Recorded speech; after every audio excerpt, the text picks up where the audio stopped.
I guess that's the bell. We'll get started. Okay, guys, it's really good to see all of you here. It's been a while since I've seen such a large crowd, and especially for something technical, which is pretty phenomenal and fantastic. So thank you all for being here. And it's good to be back in the limelight, honestly. A little bit about me.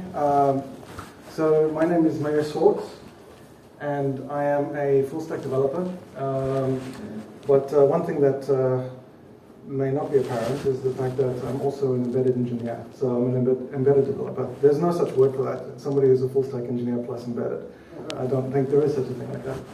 I work for a company called Hack Hunter, and I forgot to bring my little device that we're actually sort of currently producing. I've got a colleague in the audience over here, so we work together and we do some really good React work. Okay. So today what I'm going to be discussing is I'm going to be discussing a little bit about actually putting a React application on one of these devices that you see over here, on an ESP32.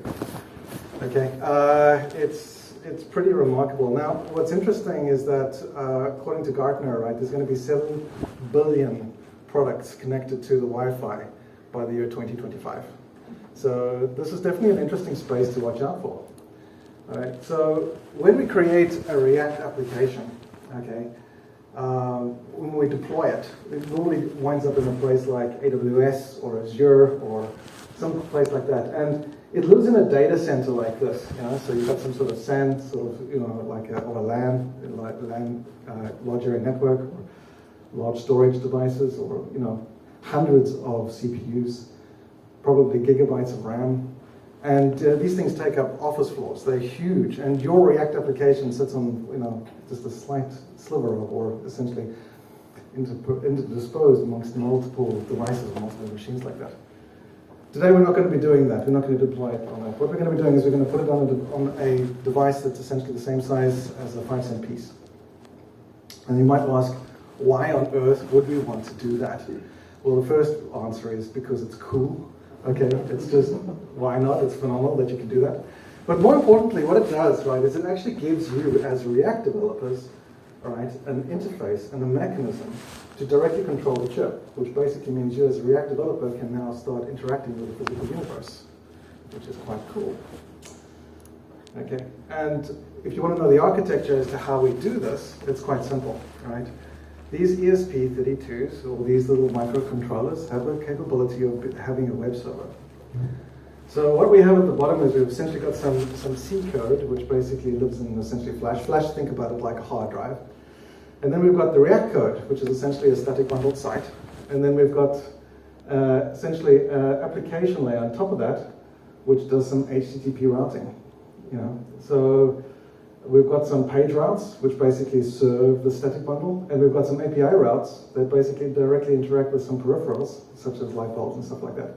But in terms of this particular web server architecture, you kind of look at that and kind of say, hey, that's not new. Well, yeah, it isn't.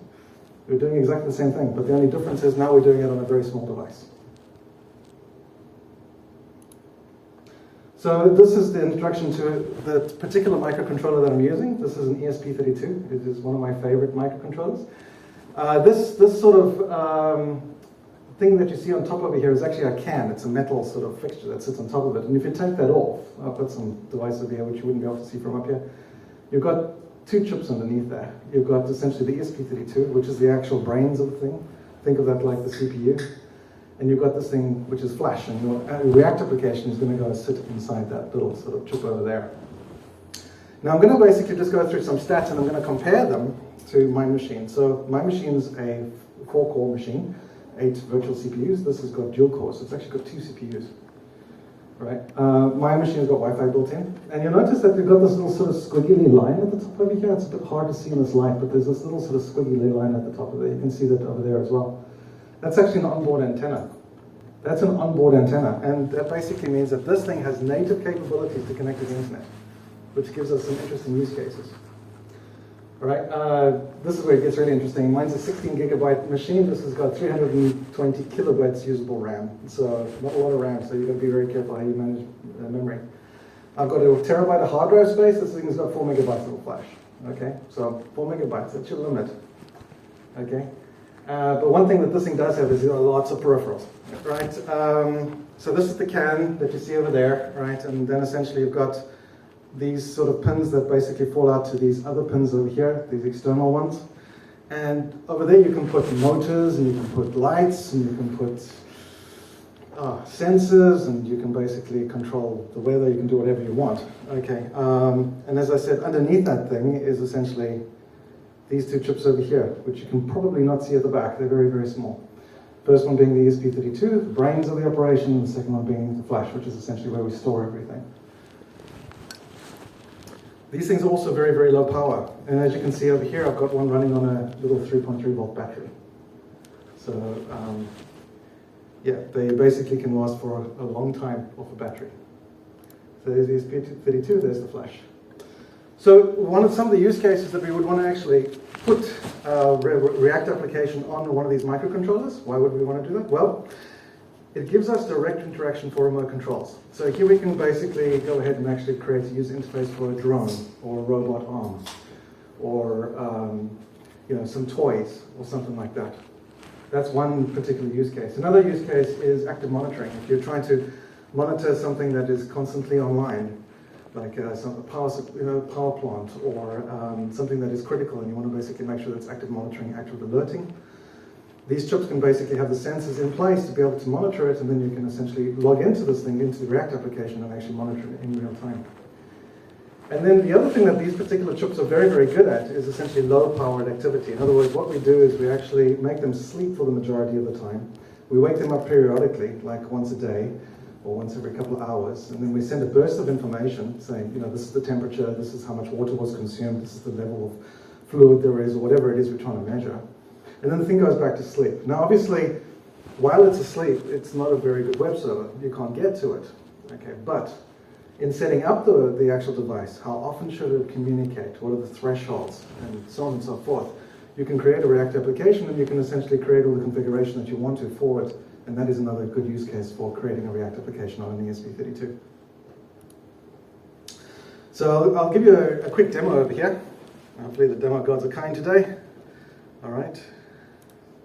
So what you're actually looking at is, if you have a look at that URL, I don't know if you can see that it says myesp32.local. So that's actually me going over the network, okay, directly to my ESP32, and I'm using my phone as a hotspot. This thing actually can act as both a station and as well as an access point. So if I don't have a hotspot available, I could actually set this thing up to be an access point, and I can dial into it directly with my PC, as in, go to networks and find me the hotspot, or find me the network. Of course, if I do that, I don't have internet access, because obviously, my ESP32 doesn't route to the internet, right? But in this case, because I'm using hotspot, I can route to the internet. Okay, but I don't really need to in this particular case. But anyway, this is actually dialing directly into the chip, myesp32.local, and you can see it's returned something. It says basically "Hello World." All right, we'll have a look at the code in just a bit. Now, just go through to the next one over here. So, on that little chip over there, can you guys see that? Okay, all right. On that chip, there's a tiny little light. There's an LED. If you can't find it, I'll switch it on for you over here, and it should go on. So, so then you can essentially switch it off, and you can switch it on. You can see the speed is not too bad. Okay. And that's using HTTP requests, okay? All right, this is also using HTTP requests, by the way. All right, then I've got this push button, which is going to be a little bit tricky because I have to get my hand around here. So the problem with HTTP requests, obviously, is that the client, being my local machine, has to basically initiate the communication. It has to go out and basically invoke it and say, hey, what's the deal? But if the chip wants to communicate to the browser, how does it do that? Okay, it's a bit more tricky. You can use something like polling, but in this particular case, we're using WebSockets because the ESP32 has built-in WebSocket capability.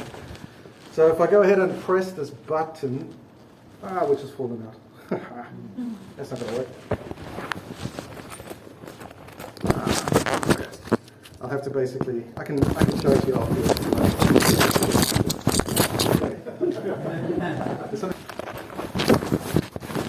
Here it is. My magnet. Okay, so the ESP32 has a built-in magnetometer. I'll basically see if I can fix that thing just now. So this can be used as essentially a location. So if I go close here, nothing happens. And the reason being is because it's actually polarized. So I have to turn the magnet around. Okay, so you can see here, basically if I get very close to it, it gives me sort of a value like that. And then if I move it away, it goes further away. So it gives you some sort of proximity alerts. Okay. And the next one I want to basically just quickly show you is a server. And this is essentially quite cool. This is also using some WebSockets. So I've got this little motor over here. Okay, and you can see it's pointing in that direction. And as I basically slide this,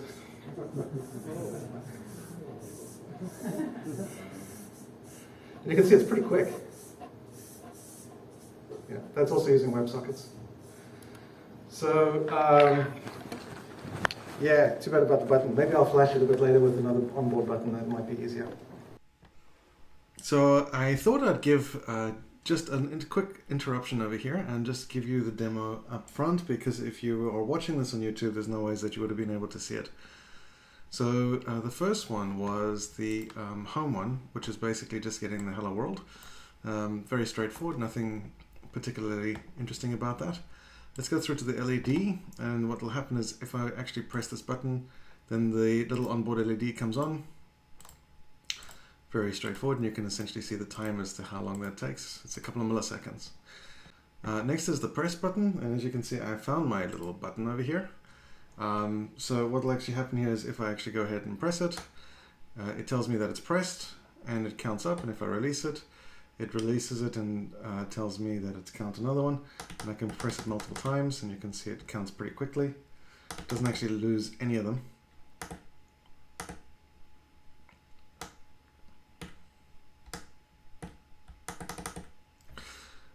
And that's all working on a WebSocket. And that's why the chip is able to originate communication from here to the computer or through to the browser, because it's working on a WebSocket. And then there's the magnetometer, or otherwise known as a Hall effect sensor. So I have this magnet over here, and I'm just going to basically go close, and nothing happens because it's polarized. I turn it around, and then I can see a line coming here. I'm just going to move this a little out the way. Let's do it like this. So effectively, if I come close to the chip of the magnet, you'll start seeing some values. As I get closer, it effectively goes higher. I'm touching it now, and it's essentially at about 200, 250 range. And as I basically move away, it starts to drop off. So right now I'm about half a centimeter away, and now I'm about a centimeter away, and now I'm about 1.5 centimeters, 2 centimeters away. And then as soon as I basically go too high, it basically falls out of range and then disappears. So this can be used as some sort of proximity to see if there is something present that has a magnet on it. And then the servo motor, I've got this little sort of line over here, and as I basically change this line, it changes the directionality of the actual motor, and I can sort of very quickly change it around.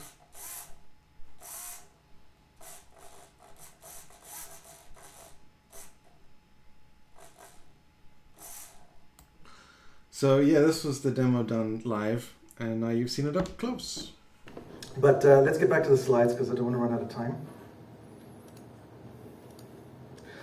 So if you want to know how to program the ESP32 and you're interested in that, obviously you need to know the C code. But I got you covered there, because I've actually written a course, and it's an online course, and you can go to it. And yes, I'm flaunting yes, I'm advertising my own course. But you can go ahead and learn all about the ESP32 there. It's got like 20 hours worth of video content. And it's very well liked and very well loved throughout the community. So go and check it out if you want to learn a bit about microcontrollers. Okay. But let's have a look at the recipe as to how to get the ESP32 or React application onto this thing. Okay, so first thing, you've got a plan. You've basically got to figure out what it is you want to build. Do you want to build a robot? Do you want to build a drone? All of these things are completely possible with this tech. Okay, then you've got a prototype. You basically get a board like this. You plug in a couple of sensors. You plug in a couple of different things. You go online, you find a couple of articles as to how to use this stuff. It's not hard. It really isn't difficult to wire this stuff up. And there's plenty of examples out there. All right, then you configure the chip. And you look at my course in terms of how to do that, but essentially what you need to do is you need to allocate enough space to put the React application on there. Right, then you program the chip, which basically means connecting it to the Wi-Fi, making sure that you've got a good way to basically credentialize it. There is basic security built in if you guys want to go TLS, if you guys want to go and use dynamic DNS, yeah, totally fine. You can go ahead and do all that stuff. Okay, but you basically got to connect to the internet or connect to the Wi-Fi. You then basically set up some endpoints. Okay, and I'll show that to you in a moment. Then you create your React application. Okay, and we've all done that, I'm sure, at least once. And then you flash a chip, and you're done. Okay, so plan in accordance with the use cases. Prototype with a basic circuit. All right, then configure the chip, and one of the more important things is essentially you've got to partition the chip to basically make sure that you can actually allocate space for your React application. Then you code your chip. You connect to the Wi-Fi, create server to your endpoints, create wildcard endpoints to React server. Okay, so here's some C code. So here, I'm pretty audacious, basically standing up in front of a bunch of JavaScript guys and giving them some C code. However, I must say, right, that essentially if you look at this, if you've never done C before, right, you'll be very much at home because JavaScript is based off C syntax. So it's very, very similar, right? So you know what a function is, you can see the end of, you can see what a declaration is and so on and so forth. But the thing I want to basically put your attention on is this thing over here. This little structure, okay? Structure is pretty much like an object in JavaScript. It holds some data and it's got some properties. And you can see over here that essentially it's got a URI, which is basically API hello world. It's got a method, HTTP GET, and it's got a handler, which is essentially a callback. It doesn't matter whether you come from Ruby, it doesn't matter whether you come from Django or Express from Node.js or .NET MVC. This is pretty much universal. You always basically have these same parameters, and you basically, if you understand HTTPs, you can basically program this chip to be able to do the same thing. And then you create your handler, and over here we can basically see that we get a request object. That's a big surprise, and it can, from there you can basically see what the content type is, you can see what the length of the content type is, you can see what the method was, and so on and so forth. And then you can generate a response. And that's exactly what we're doing here. Of course, we can also basically say, is WebSocket true? And then we've got WebSockets, which is pretty cool. All right, then, of course, you create your application. All right, and if you've done any sort of React application, this is no stranger. This is going to be the easiest part. One of the cool things that you can do, though, is that you can actually use proxy. So I know Vita, it's pronounced Vita and Create React App both basically have proxies built in. And basically what that means is that when you basically try to get through to the backend, which in this case is the React chip, right, you use a local /API blah, blah, blah, and the framework takes care of actually binding that to your chip, which basically means that you have that whole sort of instant gratification as a developer. As you make changes to your React app, it immediately basically updates and shows. Obviously, if you make direct changes to your backend, your chip, you need to flash that.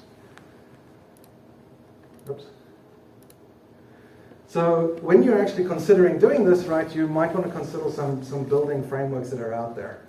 Now, you've got 4 megabytes of flash, of which you want to basically give at least 1 megabyte to your C code. So you've got, let's say, 3 megabytes left. But honestly, you want to try and keep it within a megabyte. Okay, so this is because you might want to do things like over-the-air updates and so on and so forth, and you want to keep that space for other things. So you want to basically try and maintain the application into 1 megabyte. And I find this quite interesting because this is essentially a little sort of thing that I had to go through, and people don't really talk about this a lot, right? So sometimes it's not only about the size that you actually see when you're looking at the actual page that gets downloaded, but it's about the size that gets bundled. And specifically for this use case, we care about what size the bundle of that application is. So here we've got a couple of them. Gatsby is a very popular static framework. It produces a hello world basic sentence, no extra things, at 1.1 megabytes. Next.js, which is my favorite framework to use, unfortunately I can't use that at 6.34 megabytes. However, what's interesting, right, is that if you have a look at SvelteKit, which is kind of on a similar sort of basis using Svelte, that produces a 60 kilobyte package. So that's useful, but that's interesting. Right, Create React App is actually phenomenally large for what it does. it's half a megabyte. Okay, and it's quite slow in comparison to the next one, which is Vita. Vita is phenomenal. If you haven't tried it, I highly recommend you go and play with it. It's really, really good. Okay, it basically is a command line utility that will allow you to basically choose which framework you want. You can choose Svelte, Vue, React, whatever, and it really works very well. It's incredibly fast in terms of development speed, and you can choose whether you want TypeScript or whatever, and it basically just gives you everything you want right then and there. All right. If you basically choose React, it gives you a bundle size of 136 kilobytes. So you're well within the limit, and essentially you've got plenty of space to produce your own application with it. However, you can go one step further, and you can also use Preact. Has anybody ever used Preact before? Yeah, a couple of guys? Preact is a very small, lightweight version of React. It's very similar. It's got the same APIs, built by a couple of other guys who kind of thought they could do it better, and they bundled the size down tremendously. So that is another option. Okay. So that application that I just showed you just now, and I'll see if I can actually flash it for the button as well. That's basically using Preact. All right. The only disadvantage of using Preact is that it doesn't play nicely with all packages out there. So you saw the graph that I used was one that does play nicely. You can actually get a lot of things are compatible, but you've got to be careful because some of them just don't work well. Okay, so let's have a look at some React code because that's why we're here. Okay, so I want to basically show this to you. So if you can imagine, right, we had a look at the C code, and all that was basically showing us an HTTP server. So this is the React code. This is the hello world. Can you guys see that at the back? Yeah? Okay. Should I zoom in or is it okay? Okay. Maybe you can get the lights maybe? Is it possible? No, I can't remember how to zoom in. Let's see. Control plus. No, it'll be FN control plus in this case. Nah. How about we just do F1? How much FP you can go in the presentation mode? I'll just go zoom in. There we go. How's that? Better? Cool? All right. So have a look at this. Really, really complex, guys. Hello world. It's basically got a use state. It's basically got a use effect. It's fetching hello world. It's basically getting the text out and then it's displaying that text. Now, what is interesting, yeah, when I said really, really complicated, I was kidding. Okay. What is interesting is you'll notice that this is not looking like normal React code because it's got some funnies in there. It's got things like alert success, blah, blah, blah, blah, blah. And that's because I've also bundled in top of this, I've bundled in Tailwind, and I've also bundled in Daisy UI. So you can basically, as part of this whole stack, you're not limited in terms of frameworks or dependencies that you want to basically use. You can use anything you want. Have you guys seen Daisy UI? No? Daisy UI is pretty cool. So, by the way, who over here has basically been introduced to Tailwind? Yeah, a couple of guys? Okay, so Tailwind is essentially a CSS framework. The problem with Tailwind is, even though it's fantastic, is the problem with it is that it's very verbose, right? And it basically produces very large, segments of HTML.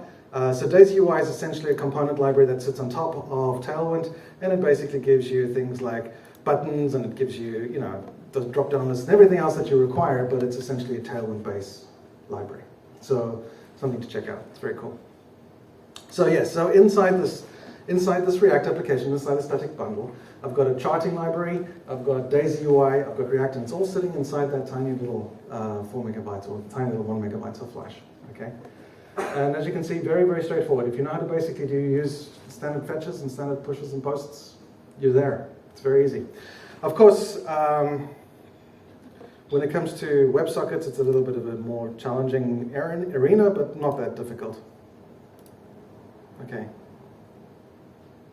So let me just show you that quickly. So here is the push button one, which I'll see if I can get fixed. And you can basically see that we create a WebSocket. I'll just collapse this over here. You create a WebSocket, okay?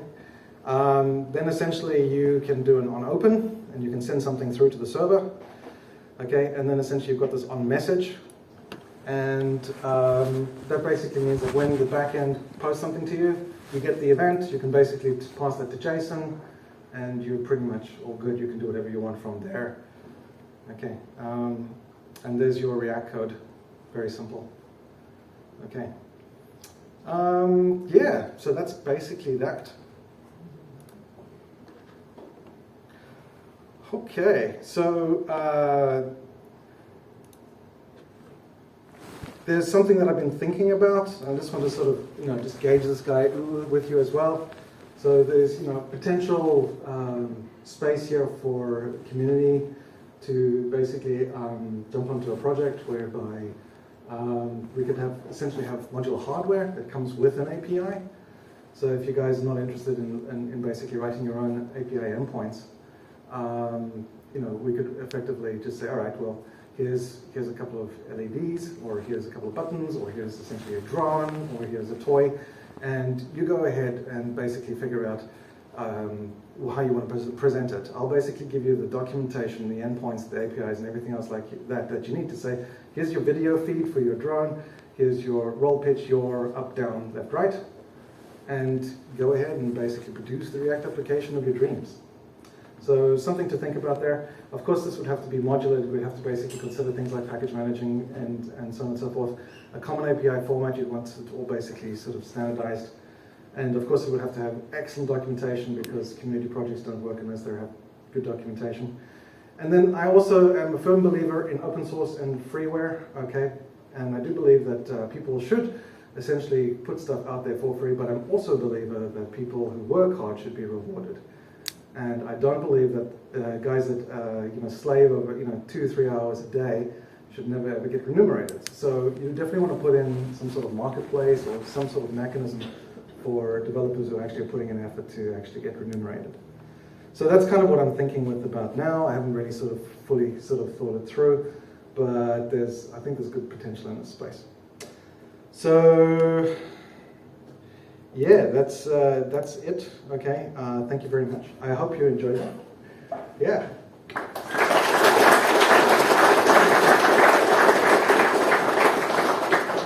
Yes, questions? Firstly, thank you. I've never had a clear understanding of micro front ends, and this is great. I now understand what a micro front end is. Not quite the same thing. But it sounds interesting. And if I wanted to start playing with the ESP32 chip, what's a good retailer to go through? How do you recommend buying hardware like that? Good question. So I just would say it so that the guys over the microphone the guys that aren't listening to this audience can hear it. The question was, well, how do I basically get one of these ESP32s? Where can I source them from? How much do they cost? And so on and so forth. The answer to that is very simple. You buy them on AliExpress for under $10. Okay, they're like literally the cheapest chips, literally. Okay, you buy them on AliExpress for, most of the chips that I've got here are essentially $5 each. Okay, you can buy them very, very cheap, and sometimes you get bulk sales, sometimes you get deals, etc., etc. The only problem is, of course, you have to wait because it's AliExpress. But you can also get them on eBay, but they're a bit more pricey. You can get them from Amazon, but of course, you're spending about $15 a chip there. So if you're willing to wait, AliExpress is definitely the way to go. And then once you've got them, there's lots of different frameworks you can program them into. You can program them in the Arduino framework. You can program them in something called, something that I'm basically looking at the moment. It's called Zephyr, which is quite interesting. It's essentially a cross-platform application platform for microcontrollers, programs STM32s, ESP32s, blah, blah, blah, blah, blah, a whole bunch. But I'm using something called the IDF, which is the IoT Development Framework, the Internet of Things Development Framework. And that's essentially the official framework from Espressif. And if you want to learn how to do it, have a look at my course. I'll go through it with you in detail. So, yeah. Any other questions? Yes? Did you have memory limitations with anything, with the C server or TLS or something like that? So no. So there's actually an embedded TLS server built into the chip, and you can basically activate it. Okay. So yes, and you can basically embed certificates in there, no problem. So you can secure it, absolutely. Last year I basically. Well, during lockdown, I spent about a year creating a product. It took me a year to fill up 1.5 megabytes of memory in C code. Okay, and it was a very, very, I mean, it had a lot of stuff on it, full graphics application and everything else like that. Yeah, while I'm thinking about it, and while I'm answering questions, I'm going to turn this beast on here so you can actually see something. Okay, yes, any other questions? Yes? I mean, one small one here. You need a French sheet to say it's called vite. Vite. Vite, yeah. My apologies. Vite. Vite. I get that wrong every time. Vite, vite, vite, vite. Vite is the new one. Okay, vite. Okay, thank you for the correction. And that's all good. And the second thing, have you tried playing with Rust with the ESP? Yes, I have. And how supported it is? Oh man, I was starting to lose the willingness to live, honestly. I'm trying to get a little sort of blinking light to work with a pain in the butt. It's not impossible, but it is on the way, but it's very rudimentary at the moment. I think it's going to get better. Yeah. But yeah, it'd be interesting. To that question, Espressive Systems have made a fork of LLVM for Rust, and they've got their own stuff that hasn't been integrated into mainline. Yeah. But you can play with it. You can actually do experimental work with it. I have done some work with it. But my Rust is rusty, and then going onto an embedded system like this, it's quite a jump. It's like, wow. Yeah, I mean, you know, considering I've got a lot of other things to do in my life. You know, so yes. Any other questions? Yes. Where would you use this over something more broad across multiple devices such as ESP home, or where the front end is more hosted somewhere else so you have more space? Well, yeah, so that is a good question. So I would basically say that this is very good use case for one-to-one sort of applications, like controlling a drone. Those are the sort of frameworks where you've got the sort of the cloud solution with MQTT, and if you guys don't know what I'm talking about, message queuing, blah, blah, something. It's essentially a very simple sort of communications framework, and it basically allows you to talk to multiple chips. The thing is with those particular platforms is usually you're running a host of chips, or you're basically controlling a fleet of chips. You know, whereas this would be sort of more one-to-one, sort of direct communication with the chips. So yeah, it doesn't mean that you can't have both, actually, because you know, think about it. Like if you're installing, let's say for example, solar system, a solar panel cell somewhere on somebody's roof. Okay, you want the option to be able to A, set the Wi-Fi, B, basically set some basic parameters, you know, and do a whole bunch of stuff. And you can use the ESP as a web server for that perspective. And then once that's done, then essentially you can send messages uplines to the other cloud services after that. Does that answer your question? Cool. Now, I just want to show you something quickly, guys. So this is the device that I've actually been producing. So what you're actually looking at is a React application, okay? And it's touchscreen, okay? And what this actually is it's giving you a list of all the Wi-Fi devices that are actually in the area. So it's actually giving you a list of all the access points. And it's going to be difficult for me to show you from this end because I have to sort of turn myself around. But I can effectively sort of pick on one. Let's go ahead and say I'm looking at, let's say, actually I just pressed one. So basically as I move around, that graph starts to basically decline or increase. And with that line, I can basically determine where it is. So it's over there somewhere. Yeah. This device also basically checks it to see if anybody's trying to hack the network. It'll basically pick up Wi-Fi pineapples and basically, you know, deauthors, and it can actually track them as well. So if somebody's trying to deal with the network, I can actually find them. So that sort of thing. Cool. Any other questions? Is that it? All right, good. Well, I appreciate your attention. Thank you. I hope it was at least interesting. Thanks very much.